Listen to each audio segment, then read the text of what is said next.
So 3 in 10 Canadians say that Justin Trudeau is the worst recent PM. And I've got to admit, I can't believe that's not higher. Although that does rank him as the worst Canadian Prime Minister in the minds of Canadians. So there he is, number one, 30%. Stephen Harper, 18%. Kim Campbell, 7%, although I don't know why she'd be there. I mean, she was basically in office for a cup of coffee. Brian Mulroney, 6%. Pierre Trudeau, Justin's dad, 5%. Now, there is always going to be some recency bias in this. As you can see, Stephen Harper, that was the prime minister before Justin Trudeau. He's got 18%, which is a little over half of Justin Trudeau's 30%. But I think that Justin Trudeau is a special case because he has been so bad, so terrible, so disastrous for Canada. And again, I can't believe it's only 30%. Here, as of June 23rd, he had a disapproval rate of 59% and an approval rate of only 36%. That's worse than Joe Biden. Only 54% disapprove of him and 40% approve. And this is a guy who can't talk or stay awake or walk upstairs. And he also calls everybody who opposes him a bigot or a phobe of some kind. So if your approval is lower than a guy who will be physically unable to campaign in the next election, if he's still around then, if you're even worse than him, that's not good. Let's go to Canadian prime ministers ranked by popularity, so who people think is the best prime minister of recent years. And this is going back 55 years. So number one, Pierre Trudeau, not Justin, Pierre Trudeau, Pierre Elliott Trudeau, Justin's father, 20%. So 1 in 5 Canadians rank him as the best. And Pierre Trudeau was a divisive figure in his own time.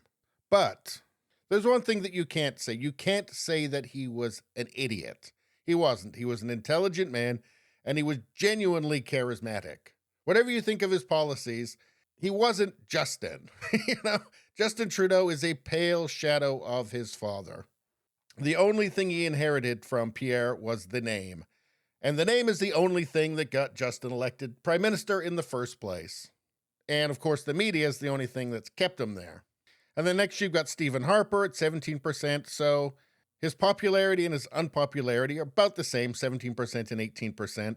You've got Justin Trudeau here at number 4 in terms of popularity with 11%. So his unfavorable is 30, his favorable is only 11.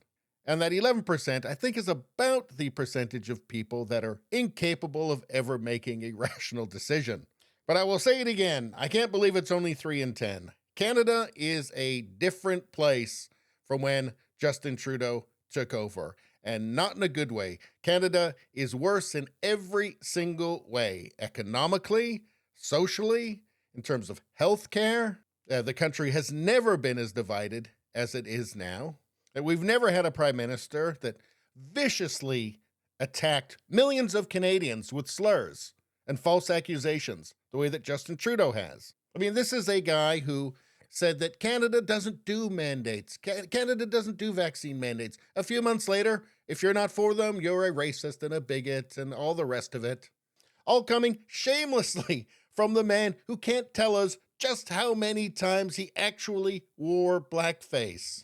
This is a man who has plagued the country with political scandal for years upon years, who tells us, nobody told me about Chinese interference, when everybody around him saying, yeah, we did. And this is a man who's been desperately scheming to keep information about said interference out of the public eye. This is a guy who froze peaceful protesters' bank accounts, doing enormous damage to Canada's reputation worldwide. So I think this 3 in 10, that just seems low to me. But that said, given his just utter incompetence and shameless narcissism, by the time it's all said and done, I think we might be able to get up to 7 or 8.